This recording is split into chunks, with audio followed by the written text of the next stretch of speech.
زبان سے اللہ کا ذکر اور دل سے اللہ کا ذکر دونوں میں ایک تو فرق بتا دیں۔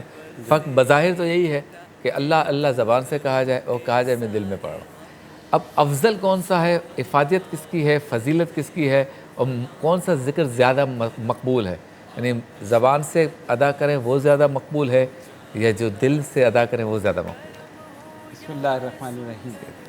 دیکھیے ذکر کی دو قسمیں ہیں، ذکر بالقلب اور ذکر باللسان، اور بالفاظ دیگر طریقت کی زبان میں آپ یہ کہہ سکتے ہیں کہ ذکر بالجہر اور ذکر خفی۔ اچھا، ذکر خفی دل سے کیا جاتا ہے، ذکر بالجہر زبان سے کیا جاتا ہے۔ اچھا، زبان اور دل کا بڑا گہرا تعلق ہے۔ جھوٹ زبان بولتی ہے، سیاہ دل ہوتا ہے۔ اچھا، غیبت زبان کرتی ہے، سیاہ دل ہوتا ہے۔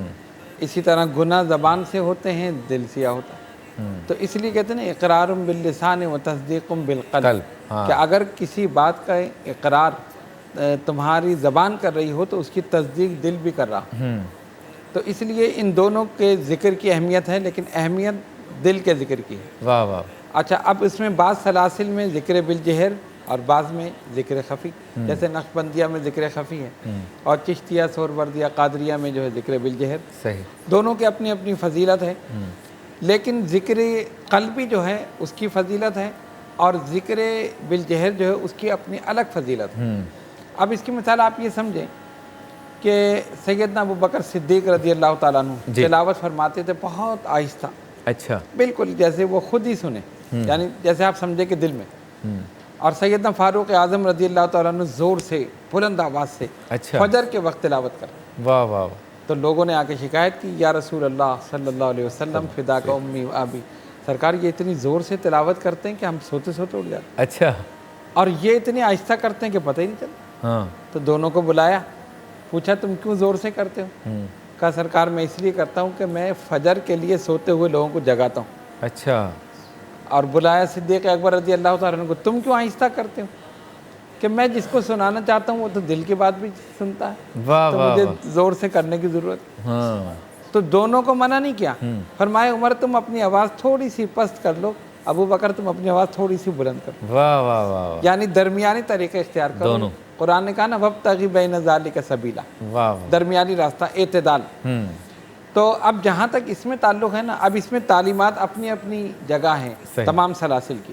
اب وہ کہتے ہیں کہ ہم لا الہ الا اللہ جب کہتے ہیں قلب پر ضرب لگتی ہے تو شیطان نکل کے بھاگتا ہے، اور ضرب لگنے سے دل کی جو سیاہی ہے وہ دور ہوتی ہے۔ تو اس لیے ذکر بالجہر ہے، اس کی اپنی اہمیت۔ صحیح۔ اور ذکر خفی جو ہے وہ یہ کہ آپ کہیں محفل میں بیٹھے ہیں، آپ وہاں بھی کر سکتے ہیں، یعنی اب سب اپنی اپنی باتوں میں لگے ہوئے، آپ گردن جھکا کے بیٹھ جائیے، اللہ اللہ اللہ، یا لا الہ الا اللہ، یا حق ہو، یا اللہ ہو، کچھ بھی آپ خاموشی سے کرتے رہیے۔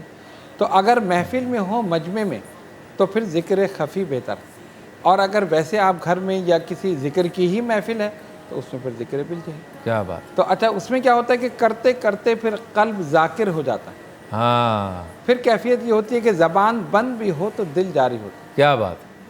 تو ہمارے جد امجد جن کا مزار مبارک ہے، قطب ربانی سید طاہر اشرف جیلانی رحمۃ اللہ علیہ، تو جب بیمار ہوئے ڈاکٹر کو بلایا تو اس نے دل پہ جب آلہ رکھا تو سنتا رہا غور سے۔ اچھا، تو لوگوں نے پوچھا کہ اتنی دیر کیوں لگائی آپ نے؟ تو ذرا سا چیک کر کے ہارٹ بیٹ، اور اس کے بعد نے کہا میں نے اپنی زندگی میں ایسا مریض نہیں دیکھا کہ جب میں نے آلہ دل پہ رکھا تو اللہ اللہ کی آواز آئی۔ کیا بات ہے، سبحان اللہ، سبحان، یعنی اتنا ذکر کیا، اتنا ذکر کیا کہ قلب ہی ذاکر ہو گئے۔ کیا بات ہے۔ اب زبان بند ہے اور دل سے ذکر جاری ہے۔